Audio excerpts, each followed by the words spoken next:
Gormonal sikl buzilganda albatta birinchi o'rinda qalqonsimon bezni tekshirishdan o'tkazishimiz kerak. Qalqonsimon bezda tug'um bo'ladimi? Bachadon va ko'kriklarda ham o'zgarish bo'ladi. Demak, kelganlarda asosiy shikoyatlar hayz siklini buzilishi, qorin pastki qismida og'riqlar, ayniqsa jinsiy aloqa vaqtida o'tkazganimizda, demak, bachadonimizda adenomioz holati bo'ldi. Adenomioz bu bachadonning endometriozi. Bachadon bo'ynimizda yallig'lanish hamda chanoq sohasida varikoz kasalligi aniqlandi. Qalqonsimon bezni qo'shimcha tekshirdik, chunki gormonal sikl buzilganda albatta birinchi o'rinda qalqonsimon bezni tekshirishdan o'tkazishimiz kerak. Demak, tugunli bo'g'ot chiqdi, lekin yaxshi sifatli, ya'ni tugun kichkina. Gormonlarga tekshirish tavsiya qildim hamda qindan surtma olindi. Surtmada ozgina yallig'lanish bor. Demak, bunga birinchi etapda yallig'lanishga davolaymiz. Ana endi gormonlarga diqqat qilamiz. Gormonlarimizda demak gipotireoz, autoimmun tireoidit fonida aniqlandi. Ya'ni TTG antitepollarimiz baland chiqdi. Undan tashqari ferritinimiz past bo'ldi va vitamin D juda ham past.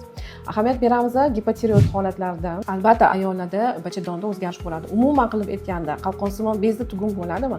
Bachadon va ko'kriklarda ham o'zgarish bo'ladi. Bachadonimizda adenomioz, miomalar bo'lishi mumkin, ko'krikda fibroz kistoz mastopatiyalar uchraydi. Shuning uchun agar bachadonda muammo bo'lsa, birinchi bo'lib qalqonsimon bezni tekshirish kerak va ko'krak ham esdan chiqarish kerak emas.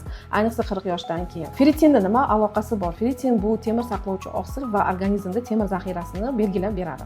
Qanchalik past bo'lsa, immun sistemangiz shuncha ham past bo'ladi, organizmni qarshi xususiyati buziladi va atipik yomon hujayralar ko'payishni boshlaydi. Vitamin D bu gormon sifat vitamin hisoblanadi. Ya'ni uni defitsitida tuxumdonlaringizdagi steroid gormoni yaxshi ishlab chiqarmaydi. Buni oqibatida ayniqsa progesteron gormoni yaxshi ishlamaydi. Buni hisobiga giperplastik, ya'ni o'suvchi jarayonlar tez bo'lib ketishi mumkin. Shuning uchun hozirgi holatingizda ham yallig'lanishga lecheniya qilamiz, ham gormonal fonni to'g'rilashga harakat qilamiz.